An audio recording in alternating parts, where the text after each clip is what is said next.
여러분 교재에 이렇게 나와 있으니까 내담자 중심 상담 이론이라고 쓰고요. 칼 로저스가 대표적인 학자가 됩니다. 이 이론의 명칭은 세 가지로 변화되는데요. 처음에는 비지시적인 상담이었습니다. 이것이 내담자 중심 상담으로 바뀌고 이것이 바로 최근에는 인간 중심 상담으로 바뀌었다. 이렇게 정리를 해주시면 됩니다. 첫 번째 중요한 거 끝났고요. 자, 그 다음에 이 로저스에 대해서 좀 이야기하면 로저스는 인본주의 학자입니다. 인본주의와 관련성이 있습니다.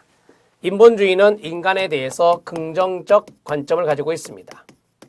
인간에 대해서 긍정적 관점을 지니고 있다라고 보시면 됩니다.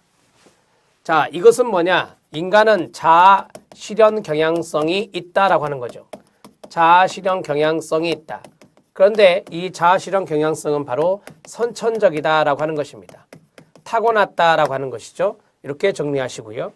내담자 중심 상담에서 또 중요한 것은 이 수직적인 관계가 아니라 상담자와 내담자의 관계가 수직적인 관계가 아니라 바로 수평적인 관계다라고 하는 것이죠.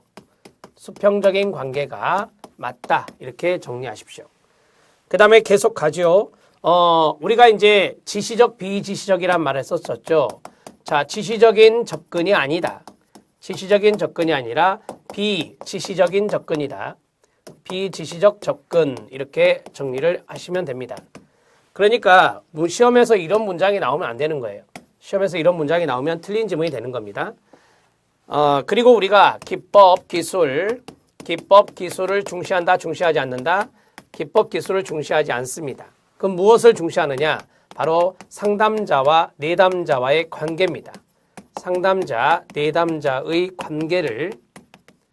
관계를 중시한다라고 하는 것을 알아놓으시면 됩니다. 이 관계에 대해서는 좀 이따 말씀을 드릴게요. 자, 이 내담자 중심 상담에서는 기법이나 기술을 중시하지 않는다 그랬죠. 따라서 귀납적 접근법이라든지 그 다음에 실험적 접근법 이런 것도 중시하지 않습니다. 귀납적 접근법이나 실험적 접근법을 중시하지 않는다. 이렇게 적어주시면 되겠습니다. 자, 이제 마지막으로 상담자의 태도를 하면 됩니다. 내담자의 문제를 해결하기 위해서 상담자의 태도가 있는데 그 태도가 세 가지가 필요하다. 그 세 가지를 여러분들이 죄송하지만 외우셔야 됩니다. 첫 번째가 무조건적 긍정적 존중입니다. 무조건적 내담자에게 조건 없이 긍정적으로 존중하는 태도가 필요하다. 이 존중 대신에 관심을 써도 됩니다. 두 번째가 공감적 이해입니다. 공감적 이해를 감정이입적인 방법으로 생각하시면 됩니다. 그 다음에 하나 더 있죠. 그게 바로 진실성입니다. 진실성은 진솔성과 연관성이 있습니다. 자기 노출이라서 바로 개방성입니다. 일치성이라고도 합니다. 동의어 모두 다 써드렸습니다. 자, 정리가 됐죠? 세 가지. 우리 시험에 적극적 경청이 나온 적이 있습니다.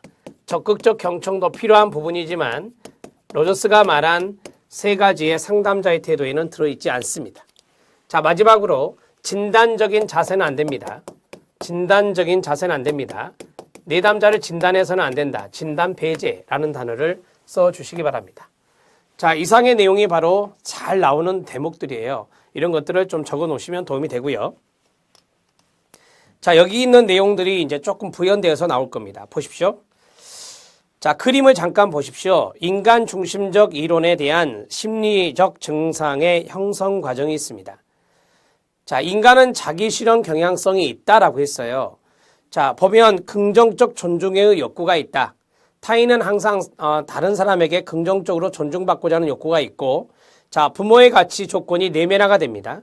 그러면서 자기 개념이 형성이 돼요. 자기 개념이 형성이 되는데 이 자기 개념이라고 하는 것과 경험이 일치하잖아요. 위쪽 올라갑니다. 일치하면은 잠재력을 발견하고 실현할 수가 있어요. 그러나 자기와 경험이 불일치되면은 바로 심리적인 문제의 심리적인 문제, 그러니까 갈등이나 이런 거요. 그러한 것들이 나타날 수 있다라고 하는 겁니다. 여기서 중요한 것은 자기와 경험의 불일치입니다. 자기와 경험의 불일치가 일어났을 때 이 로저스는 바로 자기가 주관적으로 경험하는 그러한 것들을 더 중요하게 생각하고 자기의 잠재력을 발휘해야 된다라고 하는 것들이 나옵니다. 이게 바로 현상학 이론에 있는 건데 이런 것들은 좀 참고적으로 알아놓으시면 돼요. 자, 2번 별표. 인간 중심 상담에서 상담자의 태도 말씀드렸죠. 무조건적 긍정적 존중, 공감적이의 진솔성입니다. 기억이 진솔성, 니은이 공감적이의 디귿이 무조건적 긍정적 존중입니다. 되셨나요? 네. 세 가지를 좀 빠른 속도로 읽어보죠. 상담자가 자신의 내적 경험을 읽고 그 내적 경험에 솔직하게 따릅니다. 상담자가 자신의 진실된 반응을 신뢰하고 그러한 감정 또는 반응을 전달하는 능력을 말합니다. 진실성은 관계 속에서 허위나 방어적인 태도가 없는 참된 존재가 되도록 해주는 겁니다. 이 상담자가 갖춰야 될 태도라서 상담자가 진실된 면을 보여야 된다라고 하는 거예요. 공감적 이해입니다. 내담자의 입장에서 내담자가 생각하고 느끼는 것을 이해하고 이러한 이해를 전달하는 상담자의 능력입니다. 이 과정에서 상담자는 내담자가 외부로 표현한 느낌이나 사고뿐만 아니라 내담자가 표현하지 않은 내적 느낌이나 사고까지도 이해를 해야 됩니다. 이게 바로 이제 깊이 이해하는 바로 공감이라고 볼 수 있겠습니다. 자, 무조건적 긍정적 존중입니다. 상담자는 내담자가 표현하는 감정이나 사고 유형에 관계없이 끊어요. 어떠한 경우에서도 즉 가치의 조건과 관계없이 그래서 무조건적이라 합니다. 무조건적이란 말 써주시고요. 내담자를 완전하게 인정하게 됩니다. 즉 상담자가 내담자를 충분히 수용하며 수용의 동그라미 받아들인다라고 하는 거죠. 내담자에 대한 순수한 관심을 전달하는 것을 의미하며 내담자가 말하고 행동하는 것에 대해서 만약 뭐뭐라면 하면 이라는 조건을 달지 않고 내담자에 대해서 관심과 보살핌, 호의, 수용, 온정, 존중을 표현하는 것을 의미하는 겁니다. 그게 바로 무조건적 긍정적 존중이 되겠습니다. 자, 이 세 가지 요소 잘 알아놓으셔야 돼요, 여러분. 자, 밑에 칼 로저스가 이야기한 충분히 기능하는 사람의 조건, 특성이 있습니다. 1차 때 한번 출제가 된 적이 있는데요. 거기에 보면 5가지가 나와 있습니다. 칼 로저스는 자, 현상학 이론의 학자다 그랬죠. 현상학 이론의 학자인데 여기에서 충분히 기능하는 사람의 조건을 5가지로 제시하고 있습니다. 5가지로 제시하고 있다. 그 5가지를 한번 보실래요? 자신의 잠재력을 인식하고 능력과 자질을 발휘하여 자신에 대한 완벽한 이해와 경험을 풍부히 하는 방향으로 이동해가는 사람을 충분히 완전히 기능하는 사람이라고 합니다.